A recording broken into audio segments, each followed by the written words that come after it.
Hola, esto es Lo Digo, el podcast de Shalom Bait que da espacio a la propia voz de mujeres que vivieron y sobrevivieron a la violencia de género. Son ellas quienes nos cuentan en primera persona sus experiencias, recorridos y saberes. Con el fin de preservar la identidad de las mujeres que dieron su testimonio, hemos alterado datos personales. Episodio 8. Violencia sexual contra las infancias.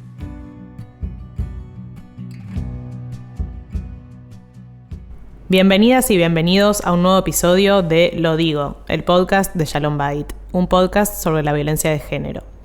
Mi nombre es Tamara, soy trabajadora social y formo parte del equipo de Shalom Bait. Me acompaña Esther.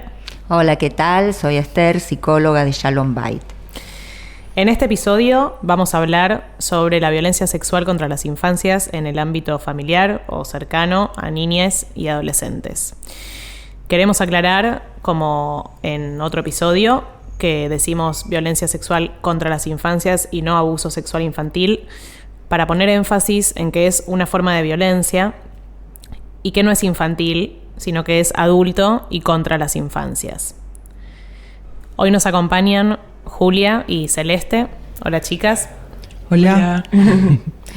Ellas son mujeres adultas, sobrevivientes de violencia sexual en la infancia, y que hoy van a compartir sus testimonios con nosotras y con quienes están del otro lado escuchando. Chicas, les agradecemos mucho por compartir con nosotras y con quienes escuchan del otro lado. Y empezamos ya con las preguntas. Primero, cuéntenos qué edad tienen ahora y cuándo sucedieron esta violencia sexual, qué edad tenían ustedes. Bueno, mi nombre es Celeste, tengo 43 y bueno, a mí me pasó eso demasiado temprano. Tenía 10 años, hasta los 15, que recuerde, y fue viviendo en la casa de mis papás, fue mi papá. Yo vivía con mi mamá, mi hermana, mi papá, y era parte de mi cotidianidad. Era algo que sucedía, era algo que nadie me ayudó y me sentía muy sola. Y yo me sentía terrible, sentía morir, pero no entendía qué era lo que me pasaba. Hasta muy de grande. Bueno, yo soy Julia, tengo 19 años. La verdad que no recuerdo mucho las edades. Sí que fue de muy chiquita, entre los 5 y 9 años. También de parte de mi papá, en la casa de mi papá, que vivía con su pareja, mi hermano y una bebé recién nacida en su momento. Ahora ya tiene 14 años. Eso. ¿Y recuerdan cómo era su vida cotidiana en esa época, mientras, digamos, cómo era el contexto, ¿no? Digamos, más allá de lo que ocurría en sus hogares? Ustedes iban a la escuela, hacían otras actividades. ¿Cómo eran esos otros espacios? Sí, yo me acuerdo que era muy difícil porque, mi mamá se separa de mi papá cuando estaba embarazada de mí. Y ahí, empezó todo el tema judicial, de mucha violencia, donde yo la verdad que no entendía mucho. Tenía que ir de juzgado a juzgado, declarar, hablar con la psicóloga. Me mandaron a ir a la psicóloga desde los 6 años. No tuve buenas experiencias, pasé por bastantes y nada, no recuerdo mucho de mi infancia, no recuerdo ser feliz, pero hoy en día le puedo preguntar a mi mamá y mi mamá me dice que era una niña muy feliz. Y lo peor es que me sacaron ese recuerdo, porque yo lo único que recuerdo es la tristeza y el dolor, y de tener que ir a la primaria y irme y llorar y no poder prestar atención y no poder contárselos a mis amigos y mucho dolor a una niña de muy temprana edad, que hoy en día la verdad que me costó mucho y me cuesta mucho sanarla y acompañarla. Bueno, yo te escuchaba y recuerdo esto de que de afuera nos veían como una familia perfecta, que se yo, iba al colegio católico. Mi papá siempre era el anfitrión, como el cómico, el que llevaba la reunión. A todos le caía muy bien, pero bueno, desde adentro era otra cosa, era un infierno. Él es alcohólico, esté donde esté. Y era totalmente otra cosa vivir desde adentro, ¿no? Él tenía como una doble cara hacia la sociedad y mi mamá también, en definitiva, sí. O sea, de afuera parecía todo perfecto, pero no lo era. No lo era.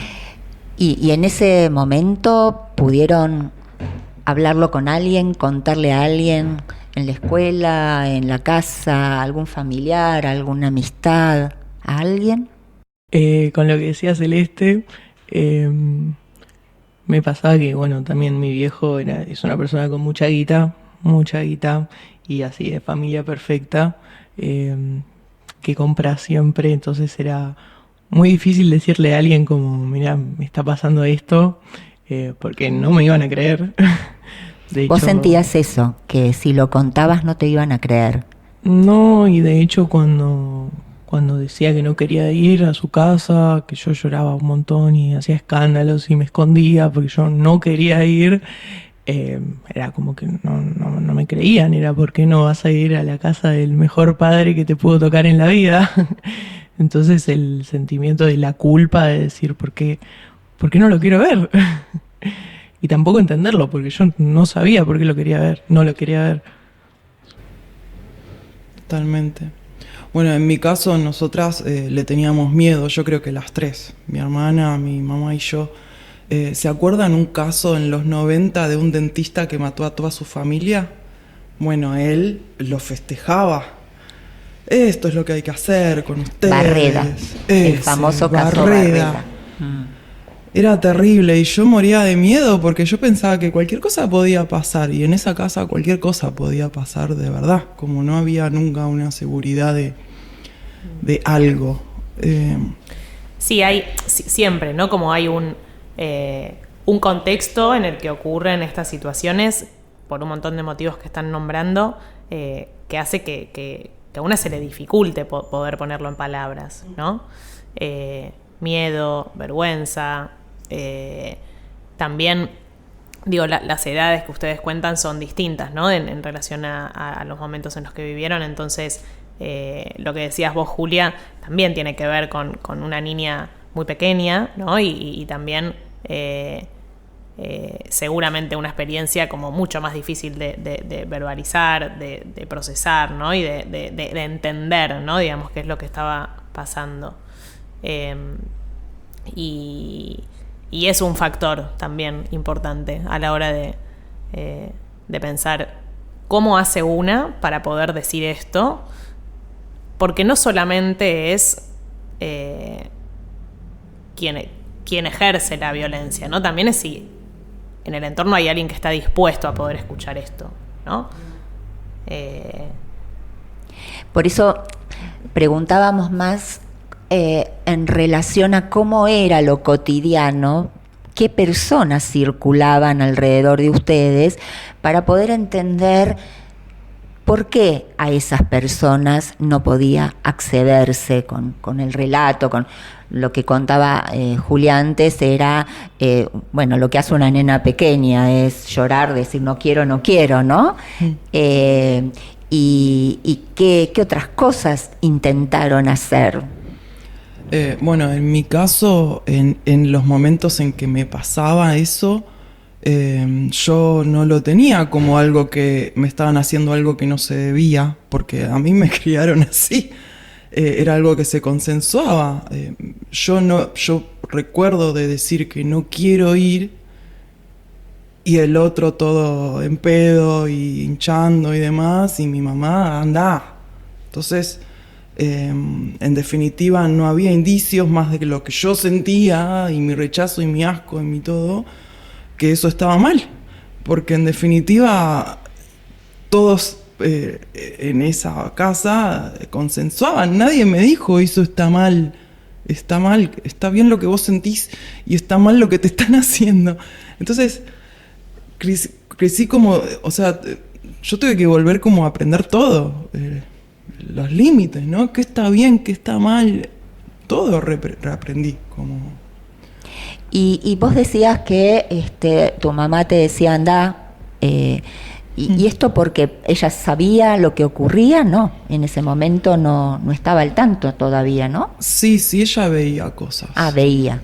Sí, ella veía cosas, y cuando yo pude traerlo a la conciencia en un centro integral de la mujer de grande, cuando fui por violencia del padre de mi hija, por otra cosa, y sale este tema a la luz, yo lo hablo con ella y en un principio lo niega y después llegó a decir que era mi culpa, que yo lo buscaba a mi papá. Y ahí se me vinieron charlas de ella celando la situación, de decirle a él, ¿por qué la tocas a ella si yo soy tu mujer? Entonces, recordando esos episodios, sí, ahí... Estaba todo mal. Claro. Entonces, no había un indicio sano de dónde agarrarme en esos momentos. Claro, o sea, no en tu casa. No en mi casa. ¿Y en algún otro ámbito? En la primaria no pude, en la secundaria tampoco tuve amigos, pero no, recién lo llevé a la conciencia en el SIM, que cuando empecé el grupo, justo le contaba a ella, ya tenía la nena, una beba, estaba viviendo con mi mamá y a mi mamá se le cae el vino y hizo algo que siempre hacía mi papá, de hacer alegría, y te tocaba la frente con el vino, y ahí se me vinieron todos los recuerdos, todo. Y cuando lo llevo al grupo, me dicen por primera vez, eso está mal, como, ¿no? Como... y ahí realmente pude como acomodar las primeras piezas de lo que yo sentía, porque estaba totalmente negado mi sentir con la realidad, o sea... Yo de chica me sentía que estaba loca, que me quería ir todo el tiempo, que yo era la loca, me lo decían y yo me lo creía, no entendía por qué, ¿no? Como esas ideas de muerte, el querer desaparecer y un montón de cosas que sentía, no entendía por qué. Y eso recién pudiste, digamos, recordarlo y darle una interpretación, digamos, cuando recordaste esto de la violencia con ese episodio del vino. Sí, ahí me vino, el vino en mi infancia era algo de todos los días por mi papá. Y el olor, el sentir el olor de mi beba con olor a vino fue como... Me cambió todo, como esto no lo quiero acá. Como, ahora tengo una beba. Claro. Y ahí lo traje a la conciencia y bueno, y el grupo me ayudó un montón a que me digan, eso está mal. Como la primera vez que alguien me decía, eso estuvo mal. Sí, porque también son como distintos momentos, ¿no? Digamos, cuando de repente se destapa la olla y también la necesidad de que desde afuera, ¿no? Venga... esa confirmación de que lo que está mal es eso y no una. Y no yo, como me decían en mi casa. Sí.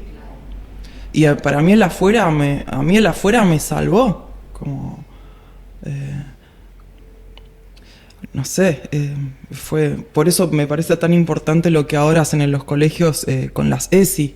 Que bueno, que Julia, que es más chica, la verdad que te admiro un montón que hayas podido hacer todo este proceso de tan chica, pues te espera una vida maravillosa. Lo sé. Y que tuvieran ESI en el colegio, todo, ¿no? Es como, son Sí, sogas que te tiran que antes no, y es muy diferente. Sí, es impactante esto que vos contabas de que vos no entendías que eso no correspondía. Para vos era parte de tu realidad cotidiana y era como que había que aceptarlo, así. Así. No tuviste posibilidad de confrontar por ahí con otras familias, con otros amigos, compañeros de colegio. Nada. Pero sí se sobreentendía que de eso no se hablaba, ¿no? Ajá. Que estaba este miedo de que no se cuenta, de que él siempre decía, yo nunca me voy a morir así nomás. Yo el día que me quiera morir me voy a matar, pero me voy a llevar a los que yo quiera conmigo. Y esa es una amenaza que me sigue hasta el día de hoy. Por ejemplo, cuando me escribe en Facebook con diferentes perfiles, empiezo con ataques de pánico. Hoy te sigue buscando. Sí, este año lo hizo y volví con ataques de pánico, lo bloqueo y...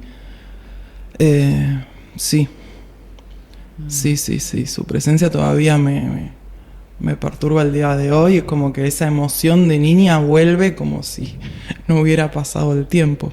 Claro. Y en tu caso, Julia, esto de... Vos decías antes, yo no quería ir con él, pero hablar en otros términos de no quiero porque me pasa esto o me pasa lo otro, eso, ¿qué pasaba con eso? ¿No se te ocurría, no podías, sentías que no tenías a quién? No, yo cuando era chiquita era una persona que hacía mucho berrinche y decía absolutamente todo. Me acuerdo en la primaria que me salvaron la vida fueron las psicopedagogas. Eso, teníamos el régimen de visita, que los lunes y miércoles tenía que ir a la casa de él. Y me acuerdo que yo siempre les tocaba la puerta y les decía que me dolía la panza para irme antes. Y obviamente me preguntaban por qué. Yo no quería ir. Claro, ¿qué significaba irte antes? Que te venga a buscar tu mamá, claro, por ejemplo. Me venía a buscar mi mamá, pero el problema era que mi viejo era muy amigo de la directora y la directora no la dejaba pasar a mi mamá. Entonces yo buscaba la forma de escaparme del colegio, de alguna forma de irme. Pero claro, a mí me preguntaban, ¿por qué no querés ir? Y yo no sabía qué responder. Yo no quería ir. Vos antes hablaste de una situación judicial, porque este progenitor estaba en juicio con tu mamá. Sí. ¿Ellos estaban divorciados por alguna situación de violencia? Yo la verdad que no sé mucho. Con mi mamá igual hablamos un montón, pero yo hago aguas, me entra por un oído pero me sale por otro porque no tengo mucha ganas de escuchar. Sí me acuerdo que mi mamá se quiere separar de mi papá antes de que yo naciera y él no se quiere ir de la casa, y cuando yo nací lo pudo echar, y bueno, ahí empezó todo el tema de violencia, como cierto acoso. ¿Hacia quién? Hacia mi mamá. Uh-huh. Y bueno, hacia mí hubo episodios donde él a mí y a mi hermano nos ha secuestrado, nos lleva un mes a una quinta donde mi mamá no sabe ni dónde estamos. Situaciones... Claro, había todo un contexto de violencia, de mucha violencia, y hacia eso tu mamá. Era público, porque en el colegio se sabía, porque las madres de la cooperadora siempre cooperaban con mi mamá. Bueno, algunas estaban compradas por mi hijo, pero sí era de público conocimiento de que yo sufría una violencia familiar, sobre todo en la casa de mi progenitor, pero... sí, eso. Y en cuanto a cómo se interrumpieron esos episodios, ¿fue a partir de que se interrumpió el contacto directamente con tu padre? ¿Cómo fue ese proceso? Sí, yo me acuerdo que a los 9 dejé de ir. Me acuerdo que fui al juzgado, me acompañó mi psicóloga y por primera vez, no me acuerdo, latente, que era como un lugar todo oscuro, que estaba lleno de abogados y psicólogos, y yo tipo, ¿qué hago acá? Y lo miré no sé si era el juez o qué, y lo miré y le digo, por favor, no quiero ir más. Y me escucharon, no sé cómo, porque de hecho antes a mi mamá nos le hicieron como una causa de impedición al contacto, donde mi mamá perdió la causa y fue condenada a 6 meses de cárcel, donde yo no quería ir, me escondía abajo de la cama y me venía a buscar la policía. O sea, tu mamá no quería permitir que vos vayas a esas visitas con él, No. ¿por qué? Porque si vos no le habías dicho lo que sucedía ahí. No sé, la verdad que no sé mucho, Ajá. pero no, o sea, al acordarme de los episodios de abuso me acordé a los 17 años. Yo siempre fui el padecimiento de ir y que me dejen sola, que me encierren en un cuarto, que me amenacen, él y su pareja, O sea, ¿no? claro, o sea que ella debió haber denunciado también la violencia hacia vos. Claro, me acuerdo que una de las denuncias que mi mamá, no sé si lo puso como abuso sexual, no sé, que yo era muy chiquita, muy chiquita, y tenía que ir a lo de mi mamá, y mi papá me lleva semidesnuda, con todo el cuerpo todo escrito de soy de papá, soy de papá, soy de papá, soy de papá. Y me entregan la puerta. Sé que, bueno, una de esas cosas fue las que denuncia y que no le dan bola. Y mi mamá siempre me cuenta, como que ella denunciaba, llevaba un abogado, pero él llevaba 10 abogados. Claro, lo que vemos, que también hablamos en otro capítulo, es como muchas veces las madres que entienden que hay violencia, o en algunos casos que saben de la violencia sexual específicamente, denuncian o piden ayuda de alguna manera y no son creídas. Y esto parece que es algo así que habrá sucedido en tu caso, por lo cual seguían insistiendo con que ella estaba inventando, o que ella no dejaba que vos tuvieras contacto, ¿no? Como que hubiera una causa por la cual ameritaba cortar ese contacto para protegerte. Claro, no. De hecho, el día que yo a mi mamá le cuento los abusos sexuales, se impacta más que yo, porque la verdad que no se lo esperaba. Y bueno, fue ella la que me acompañó a denunciarlo penalmente cuando lo hice el año pasado. Pero sí, no, igual realmente para mi infancia está como hecha un agua, yo no me acuerdo absolutamente de nada. Sí, bueno, de esas cosas, de ponerle un recuerdo que siempre tuve, que ese sí lo conté, que fue un episodio de abuso donde participó mi papá y su pareja, donde me tocaban todo el cuerpo, y bueno, yo era muy chiquita y que no quería, y bueno, y seguían, y yo una vez se lo cuento a mi psicóloga. Le digo como, no sé, siempre no puedo dormir pensando en esto. Y en lo que ella me dice que deje de pensar en eso, porque eso es amor. Que lo que me hicieron fue amor, fueron cariños.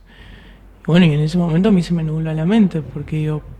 ¿Esto con tu psicóloga de qué edad? La psicóloga que yo tuve desde los 6 años hasta los 17. Me acompañó toda mi vida. Claro.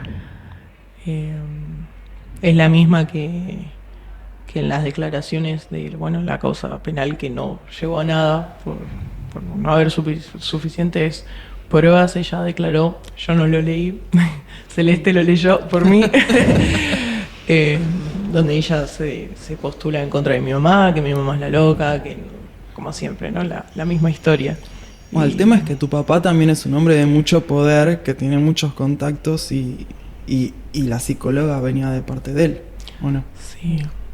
Sí, y también el sistema, ¿no? Digamos, y las distintas capas, ¿no? Digamos, como instituciones, la justicia, la escuela, profesionales como psicólogos, que esto aparece en todos los episodios que vamos hablando cuando escuchamos, ¿no? las experiencias singulares de cada uno de ustedes, y aparecen, ¿no? Como otros actores en medio de esto que expresan y reproducen esa misma violencia, ¿no? Totalmente. En discursos, en minimizar los hechos, en hablar de amor, ¿no? En vez de... La falta de profesionalidad. Porque me acuerdo que esta misma psicóloga, yo a mi papá lo volví a ver en 2019 porque quería, no sé qué tenía en la cabeza.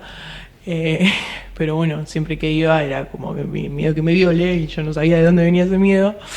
Y mi psicóloga fue la que me llamó y me dijo que había que denunciar a mi mamá, que había mucha violencia en mi casa, que la historia fue al revés, que mi papá era el bueno y mi mamá era la mala. Todo que yo estaba sola en el mundo, porque mi psicóloga me dice esto, pero yo siento lo otro, que mi cabeza fue como... Paren, por favor. Además, una falta de profesionalismo donde ella me cuenta una de las veces que ella me despachó, básicamente, porque me dijo, no, perdón, no te puedo atender más. Una de las veces anteriores fue que se sentó y me dijo, no, mira, yo te tengo que contar algo, yo sufrí lo mismo que vos, mi mamá era una hija de puta y no me dejaba ver a mi papá, entonces nada, yo te entiendo. Y yo, ¿qué me entendés? Vos no me entendés una mierda. Sos mi psicóloga, o sea, poné un límite profesional, no sé, como... Encima es una persona que me acompaña desde los 6 años, toda mi infancia. Fue la misma que me acompañó a los juicios, a hablar con los abogados, embarazada de 8 meses, como que decís, acá hay algo raro, o sea, mi papá, no sé qué habrá hecho, porque cuando cambió de posición, fue cuando habló con mi viejo. Ella fue la que me dijo que lo vuelva a ver. Me dijo que él había cambiado, que él era una buena persona, que me sienta segura yendo a dormir. Ay, Dios. Claro, qué difícil enfrentar ese tipo de discurso cuando internamente sentís cosas no muy claras, pero que te producen malestar de escucharlo, ¿no? Y cómo enfrentar algo así cuando una por dentro no tiene un recuerdo claro o tiene situaciones que le resultan confusas. Sí, y es como una contraposición de alguna manera entre lo que contaba Celeste y Julia, ¿no? Vos que decías todo ese malestar y todas esas emociones que de repente te fueron confirmadas, ¿no? De afuera, y Julia contando todo lo contrario, ¿no? Digamos, a ese malestar sumarle más confusión y más malestar, por no encontrar, digamos, ese brazo que se te tienda y que te saque de ahí. Ni de afuera. Y el vínculo con esta profesional, ¿cómo concluyó? A mí me internan en 2020. No, 2021 fue mi primera internación, donde nada, ella fue la que se lo comunicó a mi papá. Yo le pedí porque yo no quería que me llame, porque encima estaba con mi mamá no sabía que yo lo volví a ver, porque bueno, razones lógicas y comprensibles. Y ella una vez, yo en la internación me interné con mi mamá, una internación psiquiátrica, y tenía 5 minutos de llamada por día. ¿Dónde me llama esta psicóloga? Y me dice que había arreglado con mi papá, que me iba a sacar de ahí, que yo no tenía que estar ahí, que no sé cuánto, bla, bla, bla. Y es la que yo creo, en mi hipótesis, no es una hipótesis, que logra, porque yo le digo a mi psiquiatra de ahí que si recibe un llamado de mi papá que no me lo pase. Y bueno, me lo pasaron, ¿no? Obviamente. Después yo salgo de esa internación. Disculpa, ¿vos en esa internación pudiste contar algo de las cosas que te habían pasado? Nada. ¿Te preguntaban? No. No, el tema no se tocaba. El tema que se tenía que tocar, ¿no? Porque era el que yo también hablaba, porque yo cuando hablo yo soy una persona bastante abierta, y siempre que conozco a alguien o un profesional o lo que sea, yo soy sincera. Me pasó esto en mi infancia, ya a mi papá no lo quiero ver más, como que... Pero bueno, nadie se quiso meter ahí. Y bueno, cuando salgo de la primera internación, me llama mi psicóloga me dice que vaya con mi mamá. Bueno, yo voy, yo encima llorando le digo a mi mamá, no, que no me va a querer atender más, que no me va a querer atender más. No sé por qué tenía ese miedo, no tengo ni la menor idea de dónde viene, pero me dice que no, que yo no estoy lista para salir, que tengo que ir a un ambulatorio, que ya no me puede atender más, que no sé cuánto, cuando hace 2 semanas me dijiste que no estaba ni para estar internada. Claro. Y fue raro porque dije, como, no sé, como así me despechó porque no me dio un abrazo, no nada, de más de 10 años de atención. Fue eso, a mí me mató ese vínculo porque yo cuando era chiquita esa persona era la única que tenía.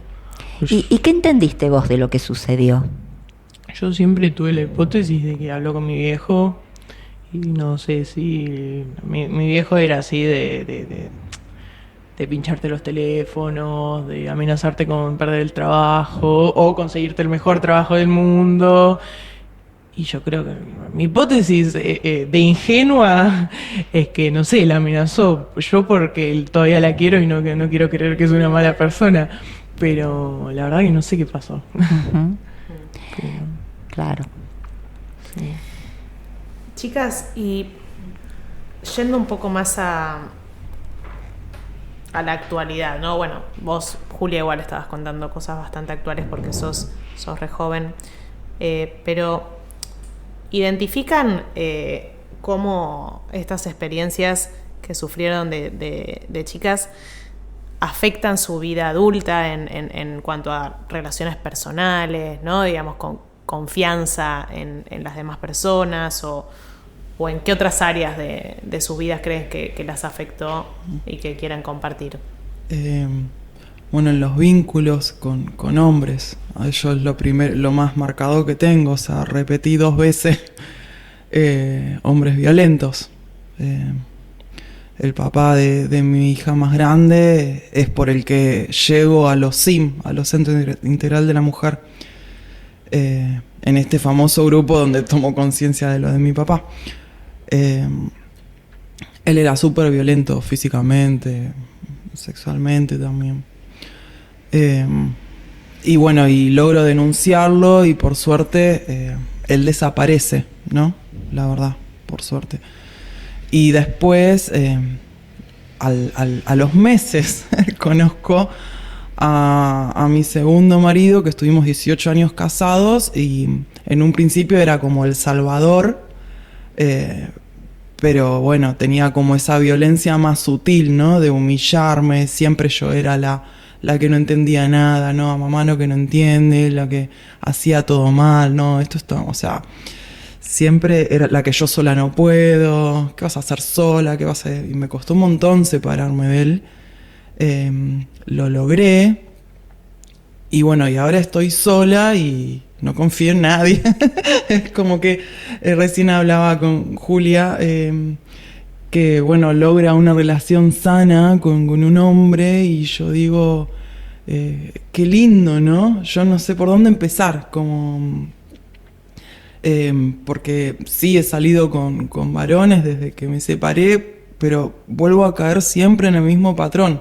Salgo corriendo, pero vuelvo a meterme ahí. Entonces, nada, quedo sola y desconfiada del planeta. Sí, la desconfianza es algo también que, ¿no? Como esto de confías 100% en... No, eso nunca. Claro. Eso nunca. 100% nunca. Nunca. 100% Bueno, nunca. eso está bueno. Bueno, igual es algo bueno de aprender, ¿no? Claro. Porque alguien cuando confía 100% siempre lo terminan traicionando. O Total. no siempre, pero no podés tener la expectativa tan alta o la idealización, ¿no? Total. Me quedó eso, como idealizo mucho a los hombres, ¿no? Yo veo a un hombre y es tipo, nada. No hablo de parejas, hablo de gente grande que podría ser mi padre. Es como, no, es un buen hombre. Pero bueno, al fin y al cabo nunca, porque Y en tu caso, ¿en qué se vio afectada tu vida después de todo esto que sufriste? En todo, en absolutamente cada detalle de mi vida. Y lo va a seguir siendo. Pero sí, en la forma de relacionarme, como en la confianza sobre todo, como siempre sentir como que me traicionan, ¿no? Cuando la persona más importante de tu vida, el hombre más importante de tu vida, es el que no te tiene que traicionar. Pero se refieren, cuando hablan de la desconfianza, ¿se refieren solo a los varones o también en otros vínculos sienten desconfianza? no, yo creo que en todos vínculos. En todos los vínculos. Es como que afecta el sentir confianza. Ahí se quebró, sí. ¿no? Porque fue alguien en quien confiaban que era un ser que debía cuidarlas, no lastimarlas. Claro, a mí me pasa que siento confianza, o sea, si me lo pongo a analizar sé que no es válido, pero a mí me pasa que igual siento confianza en las instituciones, nada más.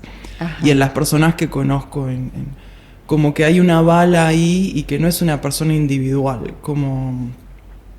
Bueno, en definitiva a mí las instituciones me salvaron, ¿no? Claro. De momentos muy, muy, muy oscuros. Fueron mis sogas, en mi caso. Mi mamá, yo mi mamá. Para vos, Julia, tu mamá fue quien te salvó. Sí, todos los días. Sí. Y también pasa que cuando yo lo cuento a alguien que puede ser un amigo, una amiga, siento que es un montón para esa persona sola de un vínculo, ¿no? Que no haya algo más que nos respalde. Siento que no... que se ha alejado gente cuando yo lo conté y de amigas que quedan, yo siento que es un montón para ellos, no hay algo productivo en poder contarlo ahí. Por eso en general yo no lo cuento en otros ambientes que no sean en estos. A ver. Lo tomo como un filtro. ¿Cómo? Ah. Te lo cuento. No obviamente puntualmente, pero capaz mi cuestión de salud mental, o que tomo medicación, o que estoy internada. Y si te asustas, no sos para mí.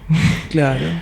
O sea, vos lo contás como forma de filtrar a la gente para ver quién sí puede ser alguien mejor allegado, enterarme al principio que cuando me traicionen. Es una buena forma. Sí, son como, digamos, nada está bien o mal, ¿no? Como creo que hay quienes eligen elegir, ¿no? Con quién compartir y con quién no ciertas experiencias. También porque, bueno, de alguna manera, digo, si bien estas experiencias, como ustedes dicen, las han marcado en todos los aspectos de su vida muy radicalmente, no son esencialmente víctimas de violencia sexual, son otras personas que tienen también otras dimensiones en sus identidades y en quiénes son, y de repente pueden mostrar todo eso otro, claro. Y también dejarlo salir y hacerlo brillar, digamos, y demás. Sí. De todos modos, digamos, y esta otra postura que dice Julia, bueno, a su vez esto es parte de tu vida, e integrarlo a todo eso otro que sos, de repente puede ser para vos importante, ¿no? ¿Cuál es la respuesta que está del otro lado? Y no necesariamente, digo, a lo mejor sea escucharte y decirte, estoy acá, no sé, digamos. Sí, obvio, no sé, un abrazo, mal ahí, boluda, qué sé yo, no sé, sí. Pero algo. Claro. Sí, no asustarte. O sea. No el espanto, claro. Y de todas las cosas que recibieron, que a partir del momento en que pudieron empezar a hablar de lo que les ocurrió, que entendieron más y pudieron contarlo, ¿qué cosas les sirvieron y qué cosas no? De las respuestas que obtuvieron. Bueno, por ejemplo, a mí te escuchaba hablar y enseguida se me vino yo con el que estuve casada 18 años, obviamente se lo conté porque cuando lo conocí yo estaba en ese sim, o sea, mi nena era una beba, y cuando nos separamos me dijo, con tu historia vos nunca vas a ser feliz. Y eso me mató, como una condena, como... ¿no? Entonces, cuesta un montón abrirse, porque uno piensa que está segura y después volvés a caer en lo mismo. Y es como el abrirme, a mí me pasa que me deja como muy indefensa y estoy cansada. Y esas cosas no me sirvieron. Por ejemplo, no me sirve, no, a mí no. Pero esa persona era tu pareja violenta por la cual fuiste al CIM. No, fue mi segunda pareja. El Salvador, claro, el que me salva con la nena chiquitita y que nos casamos, hicimos el cuento de hadas. Bueno, fue la que psicológicamente más me devastó. Bueno, porque la respuesta que te dio es una respuesta violenta también. Por eso. Total. Sí. Él nunca pensó que yo iba a poder separarme. ¿Y qué cosas te sirvieron? ¿Cuándo algo te sirvió? Bueno, el SIM me sirvió cuando tenía ahí la edad de Julia más o menos. Eso me sirvió un montón, entender que no estaba loca. Para mí ya eso fue un montón, que yo era así por una razón. Y que los que estaban mal eran ellos. Para mí eso fue un montón. Y después, cuando nace mi segundo hijo, yo empiezo con episodios de ataques de pánico. Y bueno, y también entré en un grupo de psicodrama donde había 2 terapeutas que me contuvieron un montón y enseguida se empezó a hablar de el tema del abuso, lo trabajé muchísimo, o sea, a mí esas cosas me sirvieron en organizaciones, sí. Los espacios de alguna manera terapéuticos. Sí. Sí. Y grupales. Y grupales, total. Bueno, ahora estoy ingresando también en un espacio terapéutico de mi obra social, que bueno, siempre buscando contención porque las cosas no terminan, ¿no? O sea, yo sigo teniendo síntomas de ansiedad y recuerdos y de repente, o sea, la vida nunca vuelve como a ser rosa nunca, como... ¿Fue alguna vez?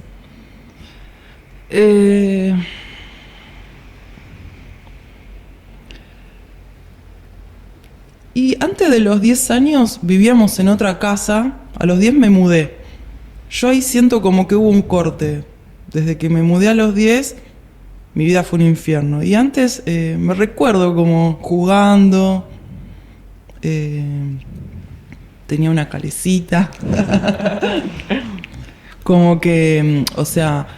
Mi papá si estaba sobrio no existía, no hablaba, y después si estaba en pedo, es lo que les conté, o sea, no había relación con él. Pero sí con mi mamá, la recuerdo que me abrazaba, que era más cariñosa cuando yo era más chica. Después cuando empezaron a suceder estas cosas, en vez de ayudarme, se sintió atacada ella, no sé, sí. Y en tu caso, Julia, ¿qué cosas reconoces o hoy, digamos, analizando qué cosas no te sirvieron y qué cosas sí? Recién estaba pensando, a ver qué no me sirvió, pero me considero una persona bastante fuerte y con mucha autoestima, donde las cosas capaz que no me sirven me terminan sirviendo el doble. Ajá. Capaz un mal comentario, lo que sea, es bueno, no es por ahí, o no, bueno. No. Como que identificás fácilmente lo que no, digamos. Claro, a eso me refiero, como que todo esto me sirvió a eso, a ser una persona mucho más fuerte y ya desde joven, pero a transitarlo mejor, porque sé que, bueno, obviamente tengo una historia y también sé que todos tenemos una historia y bueno, también me ayudó a escuchar, porque ahora puedo escuchar mucho mejor y te puedo entender y te puedo acompañar. O sea que todo lo que sufriste, de alguna manera lo pudiste integrar a tu vida, transitar, salir de ese estado. Sí, obvio, o sea, me faltan millones de kilómetros. Ajá. Pero sí, a full. O sea, si me ves esa comparación de hace 2 años, que lo único que pensaba era matarme, y sí. Hoy es otra vida. Hoy es otra vida. Bien. Y para ir cerrando esto, quería preguntarles cuándo o qué mensaje querrían transmitirle a la gente que las está escuchando. Habíamos pensado en eso. Julia tiene un mensaje muy bueno. ¿Querés empezar vos o? No, sí. El hecho de, capaz a mí me pasaba antes de recordar todo, capaz hablarlo, como que me sentía identificada en cosas que no me quería sentir identificada. Y capaz el hecho de que capaz a veces uno no se da cuenta cuando es víctima y se da cuenta muchos años después. Capaz el consejo de que si te sentís identificada con algunas cosas que no te querés sentir identificada, es porque hay algo ahí. Hay algo ahí. Por lo menos pensarlo, o replantearse, o anotarlo, o escribirse, pero no mandarlo al inconsciente. Como, tenelo ahí, trabajalo, abrazalo. Totalmente. Y bueno, y yo no puedo dejar de pensar en mi hermana, que ella siempre lo guarda todo en la mochila, ¿no? Si bien lo tiene consciente, porque no habla de eso. Y le diría a ella o a personas que estén como ella que el poder trabajarlo terapéuticamente y poder compartirlo con más personas te ayuda a empezar a tomar buenas decisiones. Si no, vamos a seguir repitiendo siempre, ¿no? Como la historia vuelve una y otra vez hasta que podemos resolver. Y a mí me cambió la vida, como si no hubiera empezado ningún tipo de proceso terapéutico, no seguiría al lado de hombres que me estarían maltratando hoy, y cosa que ya no permito. Me fui al otro extremo, pero bueno, ya voy a encontrar un equilibrio. Buenísimo. Los mitos sobre violencia de género son creencias, estereotipos y prejuicios arraigados en la sociedad que se presentan como verdades y pasan a formar parte del sentido común popular.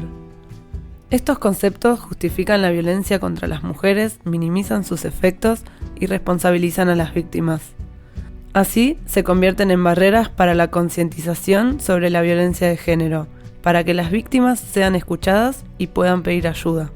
Queremos romper estos mitos y transformar las barreras en puentes.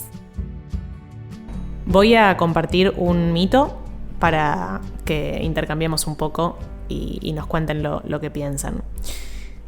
¿Para qué lo contás ahora después de tanto tiempo? Tantos años pasaron, ya podrías haberlo superado.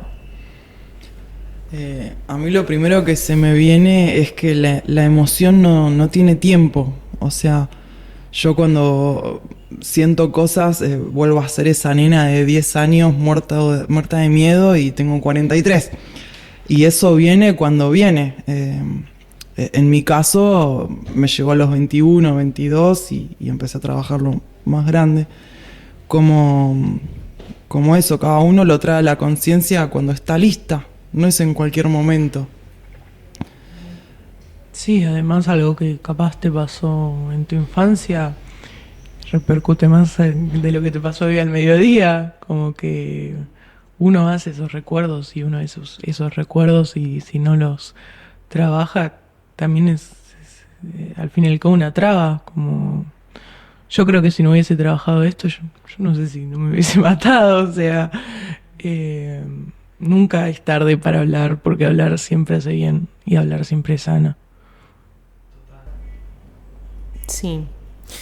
Y traemos la sección de mitos porque intentamos como traer también el sentido común, ¿no? que impera en la sociedad, que es el machista, que es el patriarcal, ¿no? Que es el que revictimiza, que es el que no cree y que es el que justamente habla de esto, ¿no? Como pensaba en la justicia, ¿no? Y cómo los tiempos de la justicia, ¿no? Y cómo digamos, en vez de las víctimas adaptarse a los tiempos de la justicia, debería ser al revés, ¿no? Digamos que la justicia se adapte a los tiempos de las víctimas.